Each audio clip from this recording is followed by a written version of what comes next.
నమస్తే, welcome to our channel. నేను మీ పద్మావతి. ఈరోజు మనతో పాటు ప్రముఖ ఆధ్యాత్మికవేత్త మరియు ఆస్ట్రాలజర్ బ్రహ్మశ్రీ సుభాష్ శర్మ గారు ఉన్నారు. మరి ఆయనతో మాట్లాడి అయితే మిథున రాశి వారికి ఉగాది నుంచి ఉగాది వరకు ఇటువంటి ఫలితాలు ఉండబోతున్నాయి అనేది తెలుసుకునే ప్రయత్నం చేద్దాం. మరి మీరు కూడా పూర్తిగా చూసేయండి, ఎక్కడ స్కిప్ చేయకుండా.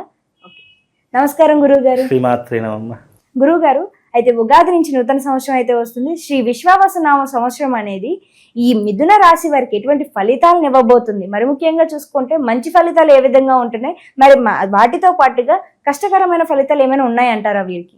తప్పకుండా తెలియజేస్తాము. ముందుగా ప్రేక్షకులందరికీ శ్రీమాత్రే నమః, శ్రీ గురుభ్యో నమః. నమో దేవ్యై మహాదేవ్యై శివాయై సతతం నమః. నమ ప్రకృత్యై భద్రాయై నిహతాం ప్రణతాస్మిత. వీక్షిస్తున్నటువంటి ప్రేక్షకులందరికీ కూడా విశ్వావసునామ సంవత్సర నూతన ఉగాది శుభాకాంక్షలు తెలియజేసుకుంటూ, ఈ సంవత్సరము గోచార ఫలితాలందరికీ కూడా మెరుగుగా ఉండాలి, ఆనందంగా ఉండాలి, శుభంగా ఉండాలని కోరుకుంటూ ఇక గోచార ఫలితాల్లోకి అడుగు పెడితే ఇప్పుడు చెప్తున్నటువంటి రాశి మిథున రాశి. మరి మిథున రాశి వారికి ఈ సంవత్సరము ఆదాయ వ్యయం ఎలా ఉంది, ఖర్చు ఎలా ఉంది, రాజపూజ అవమానాలు ఎలా ఉన్నాయో ఒకసారి తెలుసుకుందాం. ముఖ్యంగా మిథున రాశి వారికి ఆదాయం 14, ఖర్చు 2, అలాగే రాజపూజ్యము 4, అవమానం 3% ఉంది. ఈ రకమైనటువంటి ఆదాయ వ్యయాలు వీళ్ళకు నడుస్తున్నాయి. ఇక ముఖ్యంగా గోచార ఫలితాల్లోకి వెళితే గనక, గోచార ఫలితాల్లో ముఖ్యంగా మిథున రాశి వారికి జన్మస్థానంలో గురు సంచారము, 10వ స్థానంలో శని సంచారము, రాహు కూడా 10వ స్థానంలో సంచరిస్తున్నాడు, కేతువు కూడా 4వ స్థానంలో సంచరిస్తున్నాడు. ఈ గ్రహ సంచారం వల్ల గోచార ఫలితాలు ఎలా ఉంటాయో మనం తెలుసుకుందాం. ముఖ్యంగా గురువు యొక్క స్థానము. ఎందుకంటే ప్రతి సంవత్సరము ఉగాది పంచాంగ శ్రవణం ఎందుకు తెలుసుకుంటామంటే, గురువు యొక్క మార్పు వల్ల మన జీవితంలో చాలా మట్టుకు మార్పులు చేర్పులు అనేటటువంటివి జరుగుతాయి. గురువు యొక్క స్థానం ఒక్కటి మారడం చేత 12 రాశుల స్థానాలు కూడా మార్పు చెందేటటువంటి అవకాశము, ఫలితాలు కూడా మార్పు చెందేటటువంటి అవకాశం ఏర్పడుతుంది.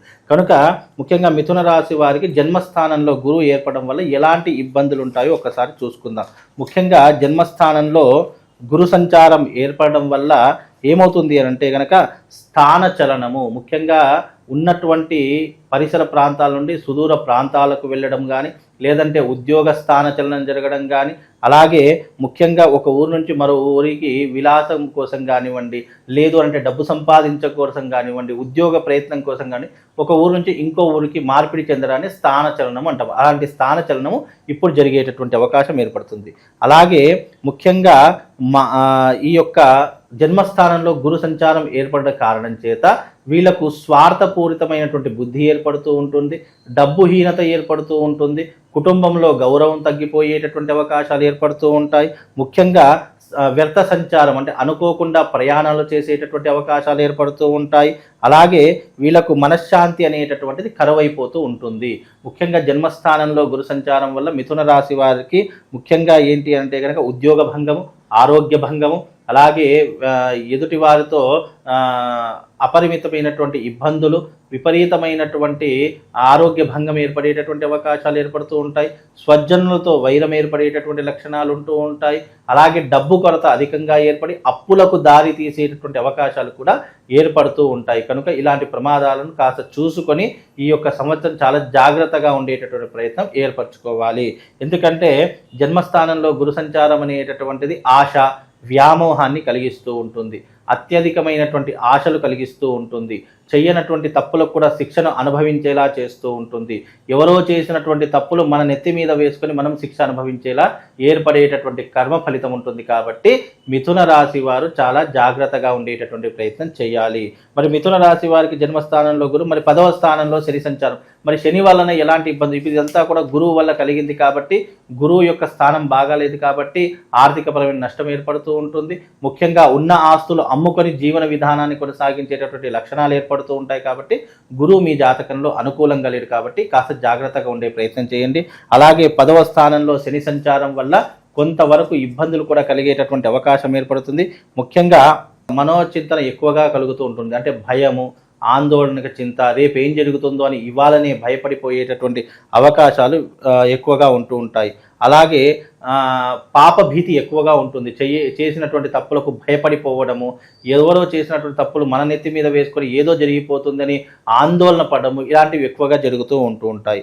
అలాగే 10వ స్థానంలో శని సంచారం వల్ల ఉద్యోగ నష్టం ఏర్పడుతుంది. ప్రభుత్వ రంగమైనా ప్రైవేటీకరణ అయినా కూడా ఉద్యోగ భంగం ఏర్పడుతుంది. ఉన్న ఉద్యోగం కాస్త పోయేటటువంటి అవకాశం ఉంటుంది.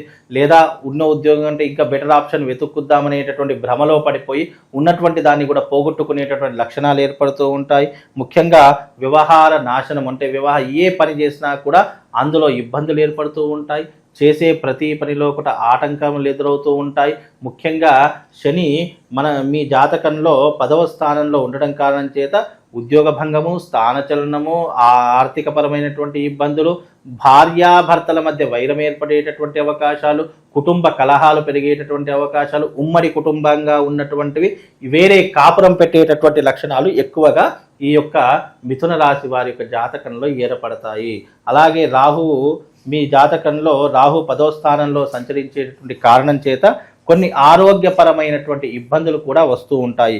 అవి ఎలాంటివంటే కనుక స్వల్పమైనటువంటి లాభకారి, అలాగే వృధా భ్రమణము, ఆహార వ్యతిరేకత, కార్యక్షేత్రంలో ప్రతికూలత, అలాగే చేసే ప్రతి పనిలో ఆటంకము, ఉదర సంబంధితమైనటువంటి వ్యాధులు, లేదు అంటే స్కిన్ ఎలర్జీ సంబంధించినటువంటి వ్యాధులు ఎక్కువ అయ్యేటటువంటి అవకాశం ఉంటుంది. మైగ్రేన్ లాంటి ప్రాబ్లమ్స్ రావడం ఉంటుంది. లేదా కంటికి సంబంధించినటువంటి ఇబ్బందులు, లేదంటే కళ్ళకు అద్దాలు వచ్చేటటువంటి అంటే దృష్టి లోపం జరగడం కానివ్వండి, ఇలాంటివి ఎక్కువగా జరిగేటటువంటి అవకాశం ఉంటుంది. కనుక ఆరోగ్య విషయంలో కూడా కాస్త జాగ్రత్తగా ఉండేటటువంటి ప్రయత్నం చేసుకోవాలి. ముఖ్యంగా స్కిన్ ఎలర్జీ కూడా ఎక్కువగా వచ్చేటటువంటి అవకాశం ఉంటుంది. కాబట్టి ఆరోగ్య విషయంలో కాస్త జాగ్రత్తగా ఉండే ప్రయత్నం చేసుకోండి. అలాగే కేతు 4వ స్థానంలో సంచరిస్తున్నాడు. కాబట్టి కేతు 4వ స్థానంలో సంచరించడం వల్ల ఏమవుతుంది అని అంటే గనక ముఖ్యంగా ప్రమాదాలు ఎక్కువగా జరుగుతూ ఉంటాయి. అలాగే వివాహ ప్రయత్నాలు చేస్తారు కానీ ఫలించవు. అలాగే సుదూర ప్రయాణాలు చేద్దామంటారు కానీ ఏదో ఒక కార్య విఘ్నత కలిగి ఆగిపోయేటటువంటి లక్షణాలు ఉంటాయి. విదేశాలకు వెళదామనుకుంటారు, ఎన్ని ప్రయత్నాలు చేసినా కూడా కార్య సఫలీకృత దొరకదు. కనుక ఇన్ని విషయాల్లో మీకు ఇబ్బందులు ఉన్నాయి. కాబట్టి ఈ సంవత్సరము మిథున రాశి వారు కాస్త జాగ్రత్తగా ఉండేటటువంటి ప్రయత్నం చేసుకోండి. తద్వారా ఎంతో కొంత మీకు దైవానుగ్రహం కలగాలి. కాబట్టి యజ్ఞయాగాదులు కానివ్వండి, జపాది తపాది హోమాది క్రతువులు కానీ చేసుకునే ప్రయత్నం చేయండి. తద్వారా వాళ్ళకు శుభం లాభం కలుగుతుంది. గురువుగారు, మరి స్టాక్ మార్కెట్లు ఉంటాయి కదండి, కొంచెం వ్యాపారాలు చేయాలనుకున్నా కానీ, లేకుంటే స్టాక్ మార్కెట్లో ఏమైనా పెట్టుబడులు పెట్టాలనుకున్నా కానీ వీరికి ఎటువంటి ఫలితం ఇస్తుందంటారు? ముఖ్యంగా ఇప్పుడు ఉన్నటువంటి సిచ్యువేషన్లో వాళ్ళు ఎలాంటి పెట్టుబడులు పెట్టకూడదని నా సలహా.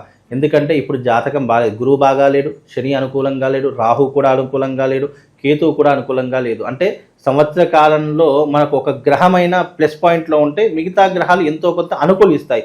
మనకు ఏ గ్రహం కూడా ప్లస్ పాయింట్లు లేదు, మనకు అనుకూలంగా లేదు అనుకున్నటువంటి సమయంలో మనం బంగారం ముట్టుకున్నా మట్టి అయిపోతుంది. కనుక ఈ సంవత్సరము కొంతవరకు వేచి ఉండడం చాలా మంచిది.